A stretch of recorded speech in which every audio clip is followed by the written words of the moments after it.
We're gonna get right into this. We'll go through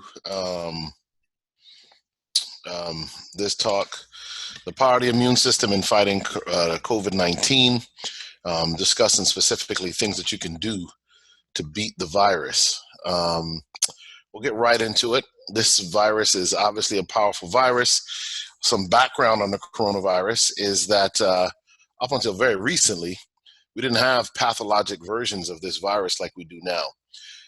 Before 2000, basically, coronavirus is just called a common cold.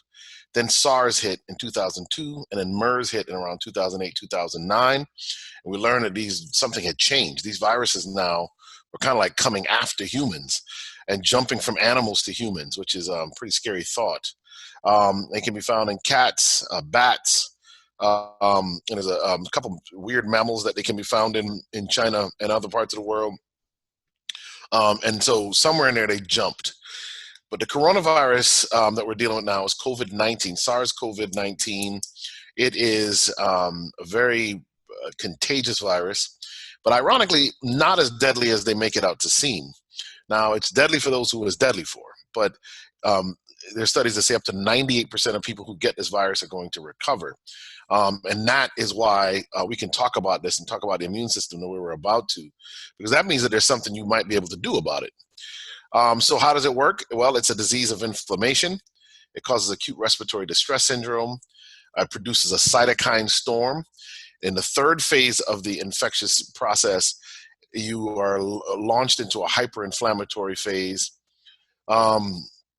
If you can understand inflammation, and you understand how to prevent and possibly treat the worst outcomes of this infection, that understanding of inflammation actually can save the day. So it is a disease of inflammation, as you see here. The last phase is stage 3, severe respiratory inflammatory stage.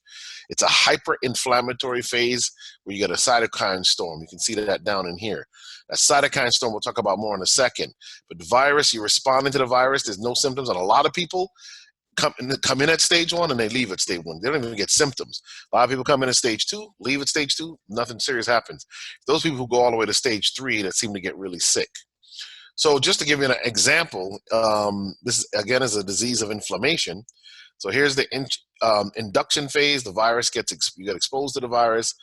The T cells produce cytokines, and then the cytokines produce a storm. The endothelial cells help to do that. And one of the problems that happens, you get capillary leakage syndrome. So the endothelial cells, which line the vessels, begin to leak, which of course, if you start leaking blood out of your vessels, your organs won't hold up. And of course, the cytokine storm, you get tumor necrosis factor alpha, interferon gamma, and a bunch of hosts of other interleukins that you see here. And then bam, all of this stuff happens. Pulmonary infiltrates, lung injury, acute respiratory distress syndrome, cardiovascular shock. You get this hypercoagulation we've been hearing about, renal failure. And here's where people start to really die from this disease. So here, this is how it happens. So that's one side of this that's so scary. The other side of this that's really scary is that it comes in through the ACE2 receptors, angiotensin converting enzyme 2, plugs right into here, and that's how it gets into the cell. And so there's an anti-ACE antibody, as you can see here. And that thing gets in, and then it's a wrap after that. Once that happens, it can get into the cell. So anyone with extra ACE2 receptors, and the angiotensin converting enzyme is a part of the renin-angiotensin-aldosterone system, which controls your blood pressure and helps with kidney function. So here's what's interesting about this. If you're getting treated with anti-ACE drugs like lisinopril or captopril, the antibodies disrupt the interaction between the virus and the receptor. So it might actually make it worse if you're on these drugs. ARBs, angiotensin receptor blockers, or ACE, angiotensin converting enzyme inhibitors. This is critical because this is one of the reasons why people with high blood pressure are getting so much worse with this disease, and why Black people particularly are really getting hit hard by this disease. So if you look at here, this is early in the disease, but look, right away, hypertension, diabetes, hyperlipidemia, coronary artery disease, renal disease, dementia, COPD, cancer, atrial fibrillation, which is when the heart quivers And so you get more blood clots and heart failure. And you can look at this and see that actually, there's some really serious side effects that comes from having these comorbidities if you get hit by the coronavirus. And so from that perspective, the virus does not work alone. It needs a host that has got a predisposition to lifestyle diseases. So coronavirus, COVID-19 has really disproportionately impacted African Americans. You can see here in Louisiana, African Americans are 32% of the population. They're 70% of the cases. In Illinois, at this point in April 6th, it was 15% to 42%, Michigan 14% to 41%, Chicago 30% to 69%. People are really up in arms over this, but the truth of the matter is Black people die sicker and sooner than everyone else anyway. The virus is just accelerating and highlighting the fractures that are the racial disparities of this country. And so, again, it is a lifestyle disease. What lifestyle? Well, city life is not very good for this disease. One, you're crammed into close quarters. You take public transportation, so the virus can travel from person to person pretty quickly. But there's other things. If you're in the cities and not out in the country, or you're up north where it's cold, here's what happens. Well, if you look at it, coronavirus, the severity correlates inversely to vitamin D levels. So someone with really good vitamin D levels is the green. Notice that if you have only a mild case of this disease, most of those people have actually very good vitamin D levels. But as the red section increases, and that's severe vitamin D deficiency, notice that you get more of those people are in the very sick categories of severe or critical. Something very important for us to understand is the importance of vitamin D. Why? Because only about 13% of Americans have the recommended levels. But Blacks, it's only like 6%. And vitamin D is crucial for your immune system to function well.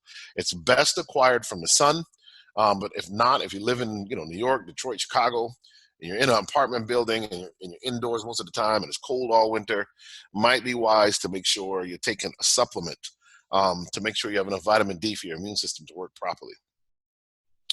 So this is where they start talking about, hey, how can we make these buildings COVID-proof? They start talking about how Americans are leaving the cities. Isn't that interesting? And that's partly because stress. The city life is stressful, but life is stressful. So we know that stress and diet go together, and it impacts inflammation. Remember, we're talking about the immune system and how you can work with your immune system through lifestyle changes to protect yourself against this virus. What we know is that inflammation is how this virus ultimately gets everybody, the cytokine storm. If you go backwards here, diet and stress go together. You see that? And if your diet is bad and your stress levels are high, you get autonomic nervous system activity, so you're in a constant state of fight or flight. You get oxidative stress, which damages the DNA of your cells and can cause you to have mutations in your cells, which can cause cancer. And then, of course, you have NF-K beta activation. And this all pushes towards inflammation and then metabolic responses to food. What you find is that the worse your diet is, the more your stress goes up. The more your stress goes up, the worse your diet is. It just goes back and forth here, as you can see. And so what we say is that stressed is desserts spelled backwards. So once you get stressed out, you're going to want to eat more processed, sugary foods that are a combination of salt, sugar, and fat that actually is going to cause you to be even sicker. So zinc is critical. Talk about some of the specific ways that you can fight. This is your innate immunity. There's two branches to your immune system, the innate immunity and the adaptive immunity. And you can see that here. If you have enough zinc, your innate immunity works really well. And your PMN cells, your monocytes, macrophages all work together. Infectious agents come, they knock it out. And you can go through all of this and see all of these components. I don't need to get into that all now. What we do need to tell you is that if you don't have enough zinc, all of these things don't work. All of the red areas. So what happens when you don't have enough zinc is basically you can't stop the infectious agent the way you're supposed to. So a lot of people want to take zinc supplements, which is better probably than nothing. But what I'm going to show you is that it is the gestalt of the food. It's all of the food together that actually makes things better. Here's some foods rich in zinc. Beans, just 1 cup of garbanzo beans provides nearly 1/4 of your daily zinc needs. Green vegetables, asparagus and spinach in particular, are great vegetarian sources of zinc. Mushrooms, from shiitake to crimini to plain white mushrooms. These friendly fungi, often known as the vegetarian's meat, are great sources of zinc. Nuts are one of Mother Nature's healthiest all-around snacks, full of healthy fats, vitamins, and minerals, including zinc. And of course, when you look at high zinc nuts, it's pine nuts, pecans, almonds, walnuts, peanuts, and of course, hazelnuts. So you can get zinc there. Another great source of zinc, whole grains have zinc. 1 cup of raw oats is about 27% of the daily value of zinc. Well, the same amount of cooked brown rice is 13%. A slice of whole wheat bread is about 5%. And of course, quinoa is actually very rich in zinc as well. So that's how you get the zinc. But there's another component, not just zinc. Quercetin has antiviral, anti-inflammatory, and antioxidant properties. Chronic inflammation can escalate and result in various diseases, particularly cancer. Quercetin helps build immunity by countering the formation of excess inflammation. Remember, the coronavirus is a disease of inflammation, so you need a lot of quercetin. Quercetin does a couple things. One, it directly stops inflammation, but it does some other things. So I'll show you up here. You can see that elderberries have the most quercetin. Then there's red onions, white onions, cranberries, green hot peppers, kale, blueberries, red apples, romaine lettuce, pears, and spinach all have good amounts of quercetin. Elderberries, there's a lot of people who say, I healed myself by doing elderberries. Elderberries, the quercetin will bring down inflammation and actually reverse aging in a sense. So it's pretty powerful stuff. But zinc and quercetin actually work together. And this is why, to me, you need to eat the whole foods, because there's compounds and things going on that we don't even understand scientifically yet. When the zinc is not going into the cell, see these ionophore complexes aren't working. Zinc needs to get into the cell. If zinc is in the cell, zinc will stop the virus from hijacking the cell. So let me back up. The virus goes into the cell, takes over the machinery of the cell, and then the virus starts to make itself. If zinc is in the cell, it's harder for it to do it. So how do you get zinc? Make sure whatever zinc you do have in your body gets in. Well, here's quercetin. See, quercetin opens up these pores and lets the zinc into the cell. So you need zinc and quercetin together, and you do that by eating a whole food, plant-based diet. Mushrooms, clinical studies show that mushrooms have benefits that range from improved cognition to weight management and lowered cancer risk.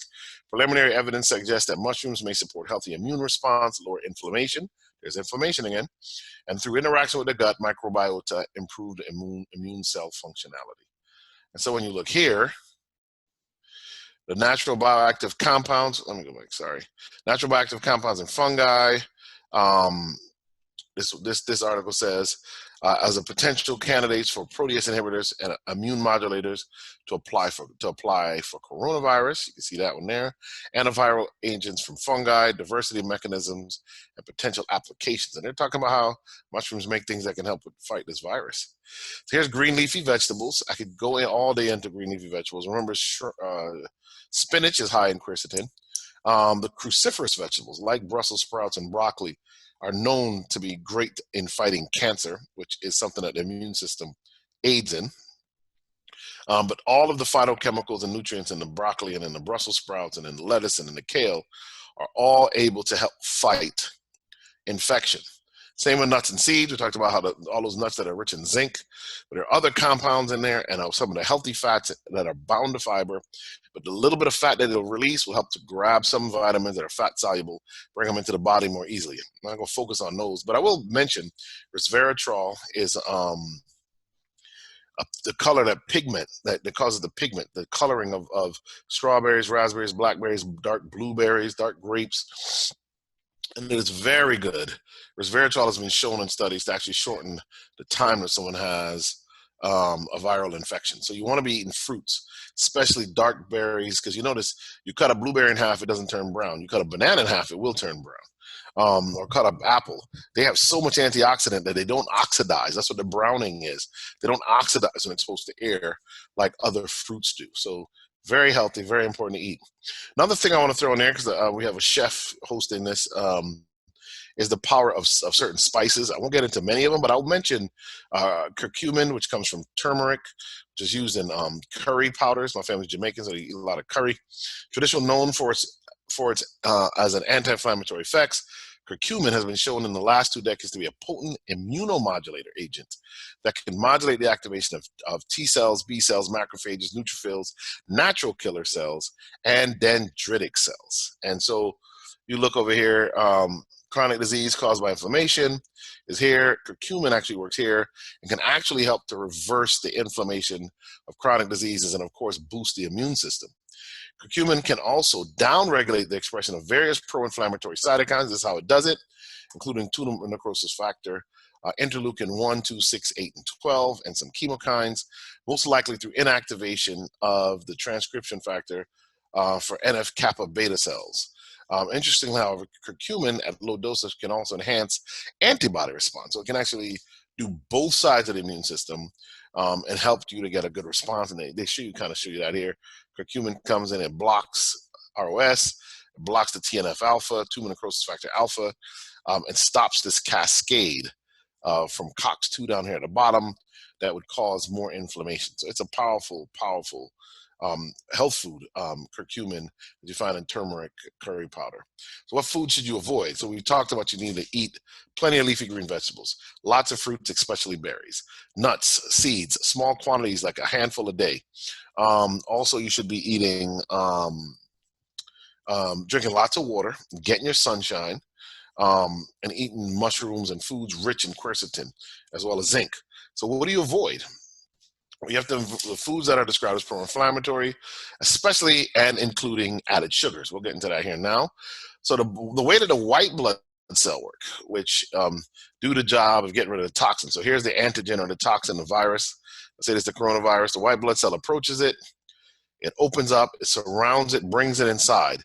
While inside, it has to kill it. Well, how does it kill it? Well, the white blood cell uses vitamin C to absorb the toxin, and then it goes again. So vitamin C, which you find in kiwi fruit and grapefruit and oranges and tangerines and many other plant sources. So what happens is the vitamin C is pulled into the cell. The white blood cell is able to destroy the maximum number of viruses and bacteria if it's 50 times the concentration. If you eat sugar, it gets into the white blood cell. It impedes the immune system. The white blood cell can only destroy 25% as many viruses and bacteria. So what I tell patients, of course, is that when you eat a Snickers bar, honey bun, any of that kind of stuff, blood sugar shoots way up, even at relatively normal blood sugar levels. What happens is the sugar gets into your cell because it kind of looks like vitamin C, or at least can use the receptors, and then it doesn't get all the way up to 50 times. And it's like the white blood cell goes to sleep for up to 6 or 8 hours. And so you don't have a good immune system after you eat those sugary foods. And in 6 or 8 hours, you're hungry again, so you eat more. But the other thing is animal products, which are very, very pro-inflammatory. And I have here beef, chicken, pork, hot dogs, cheese, eggs. I'll throw milk in there, even though obviously milk is a part of cheese. So how do you get pro-inflammatory stuff from this? TMAO, or trimethylamine oxide, is a molecule linked to cardiovascular disease, which is an inflammatory condition. And basically it happens when you eat meat. The muscle of the meat has carnitine in it. That's why it doesn't matter if it's free-ranging, healthy. At the end of the day, the carnitine in the meat found in the animal muscle tissue, which we don't need to eat because our bodies already make it. So when we eat it, our gut bacteria break it down into a molecule called TMA. That becomes TMAO. And the studies show that basically if you eat a vegan vegetarian diet and accidentally eat a piece of meat, you're not going to make any TMAO because the bacteria to make it have not been fed, so they die off. So you balance your microbiota away from inflammation by eating a plant-based diet. That's what's really important here.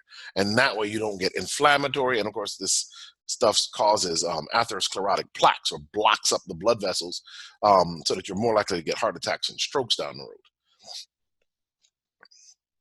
Certain foods, such as meats, appear to harbor bacteria that can trigger inflammation, dead or alive, even when the food is fully cooked. There's 100 million bacteria per quarter pound of beef. The endotoxins in them do not go away, right? They stay even after you cook it or place it in acid. The saturated fat in meat products help the endotoxins cross the gut wall into the bloodstream, causing inflammation. So the endotoxins can get in and they cause inflammation. And again, if you're trying to avoid a disease that kills you through inflammation, like the coronavirus, these are foods you probably want to avoid.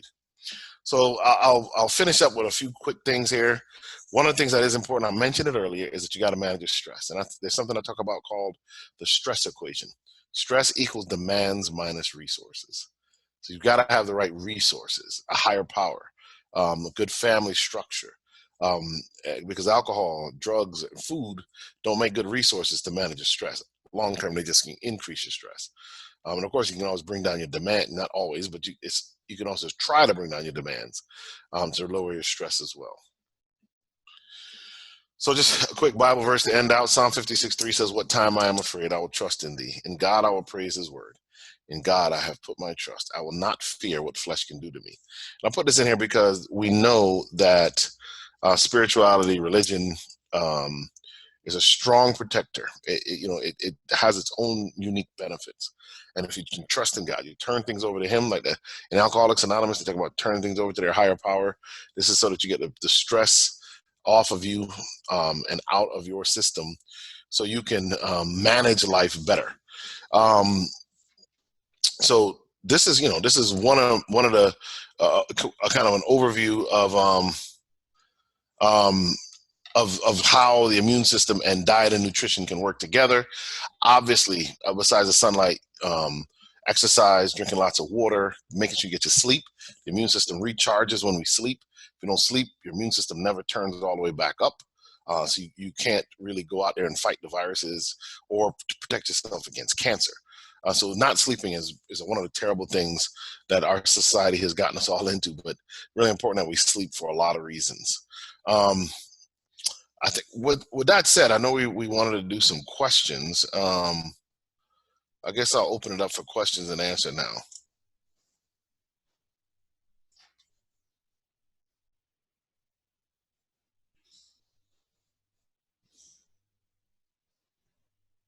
Hello? Hello?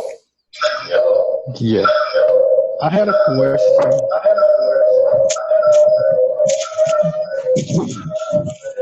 Yeah, echo. Yeah, for the I think that was on the news saying that they're talking about a second wave of the virus coming in during the fall, and just want to know what would be your thoughts on that. Is it something that we could be doing like now? I mean, that was great information and very practical. So I'm just thinking, like, for a lot of times, we're out. The government is saying that it's, call the coast clear, we can go out, whatever. But then there are a lot of people that are going out and they're not prepped, nutritionally or whatever. So if you have any thoughts or any comments on that? Yeah, there has to be a second wave. The truth of the matter is we don't have a way to treat or prevent. We don't have a vaccine. They're coming faster than they thought. China's already tested 108 people for a vaccine. Oxford University in England tested 8 people. A vaccine that was safe and effective would basically stop this whole thing. It would all go away. You vaccinate everybody. So this fall, the vaccine will exist. And they may be kind of hyping everybody up to make sure everybody goes and gets the vaccine because they know there's a lot of people who aren't going to want to go get the vaccine. But what I will say is, yes, you can prep. And the prep now really is to load up on these very healthy foods in order to make sure that, we are covered from that perspective and that you have all of the phytonutrients and micronutrients in your system that you need, that you're well hydrated and all of that kind of thing. So that's all you really can do. I would not be super afraid of this virus. I think the stress that we've created around the virus is actually bad for our immune system. And we know a lot about the virus now. Like the CDC just came out this week and said, you know what, you actually can't touch things and get it as easily as we thought. So, that's good news. We also now know if you go out in the sunlight or in the humidity outside, the virus doesn't do well in those situations. So all of that is good news and all reasons why we need to, just stay vigilant because this isn't like a Sisyphean task. We'll be able to get through this. Right. We do need to hide away the people who are most at risk. So nursing home patients and persons with all of those conditions I put up, those people do need to kind of stay in a safe place. Okay. All right. Thank you. All right, no problem.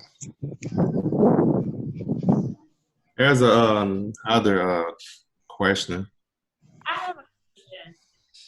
My question is last thing that we are where cause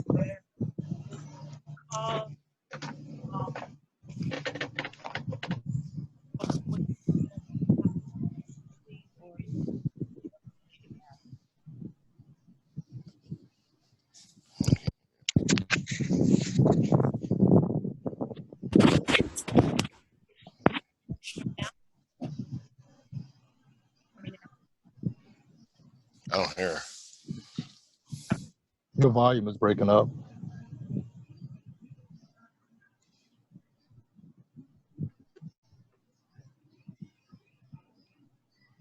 Emmanuel, the audio is breaking up.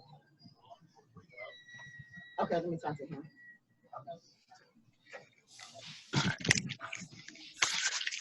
Okay. My question is on the mask, on the face mask and things, does it help us to wear a mask? Does it help stop us from getting it, or is it just causing more problems with us having it? Yeah, I get that question a lot. I think the masks help in a situation where you're in tight quarters, and you're with a lot of people you don't know. If everybody has on a mask, it's very difficult to transmit the virus because the virus is transmitted by droplet. So that's like in a spitball almost.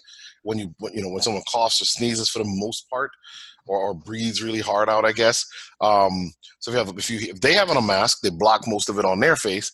If you have on a mask, whatever else might get out there doesn't get into your mouth or into your nose. Mm-hmm. And also, of course, your eyes have to be protected, which most of the masks don't do. When I'm at work, I actually wear goggles and a mask. So yeah, the masks play a role. They can help you. Now, what's crazy to me is I see people sitting in their car by themselves wearing a mask. Exactly. Who you protecting and who you protecting yourself? Doesn't make any sense. Or out running in the sunlight. If you're outside running in the sunlight, you're not like running into people's faces. You probably don't need to wear a mask to run or ride a bicycle either. But they're shaming people on social media for jogging without masks on. But that's not really what the masks are for. The masks are for when you're in a space where you can't escape, and there's no ultraviolet rays from the sun to kill the virus. You should wear a mask. That's what I thought. Yeah, because it's almost like common sense. You wouldn't want to wear a mask when you're not around people or anything like that. But when you're around people that you can get it, I can see wearing it. Yeah. But just wearing the mask at all different times, as this is a fashion statement or something, I think you probably give yourself something by holding all the germs that you might have yourself in your body naturally. You're probably giving yourself getting sick because you're not getting the oxygen to your lungs like you need to. Yeah, any mask someone wears they need to be sure that they can breathe well through it, or you can't wear it long and it won't do you any good anyway. Exactly. Like I'm saying, people wearing it for long distance of times when there's no one else around. What's the purpose? Yeah, I don't know. I've been asking myself, I see that all over the place and it cracks me up because I'm like, how in the world? I don't know what you're wearing a mask in the car by yourself for, because it does. Who's going to give it to you in the car, or who are you going to give it to in the car? So I get your point. Yeah. Okay. That's my question. Hey, no problem. So someone that is sick, let's say that they have cancer or high blood pressure, diabetes, what would you suggest how to protect them, how to protect yourself around them? If someone has a compromised immune system or any of those diseases, they do need to social distance. Those are the people who really should be kind of staying at home. They should definitely be wearing a mask that they can breathe through when they go out, and limiting contact with other people. They should also be the people who are eating tons of foods rich in quercetin, zinc, resveratrol, all of the foods that we just talked about, in order to boost their immune system and fight the virus better, making sure their zinc can get into their cells and all of that kind of stuff. So they need to make some special precautions from that perspective. The 22-year-old who's never been sick in their life, has no diagnosis, if they get the coronavirus, they may not even know they get it. Because like up to anywhere from 25 to 75% of people, depending on the study, get this virus and don't even know they have it. So again, some of the studies have shown like 98% of people who get it are going to get better. only 2% are going to get super sick or die. So obviously, 2% is a lot of people. Don't get it twisted. And when you talk about 2% of 7 billion people in the world, or even like 1 billion people, you wouldn't want to see that happen. So we've done the first steps. The second step now is to let people back out and work, understanding who it is that needs to kind of be tucked away. Yeah. And with vitamin D, is it true that it helps the body absorb vitamin C, zinc, and all of those other minerals and vitamins?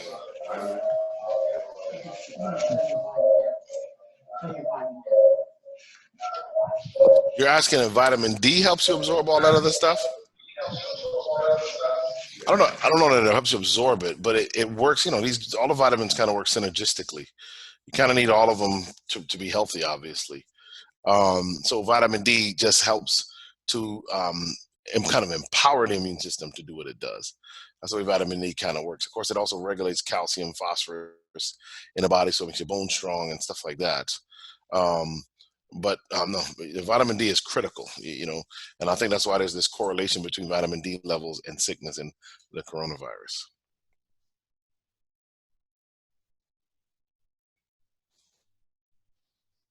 All right. Well, great talking to everybody. I have another talk at 5. I'll be doing a kind of a longer version of this for a group in New York. But you have my email address. Send me the link, and we can talk some more. I'm glad to see people are discussing this. This is important stuff. Appreciate you. All right. All right. Thank you. Okay. Yeah, thank you. Hey, no problem. Thanks. Okay. Bye. All right.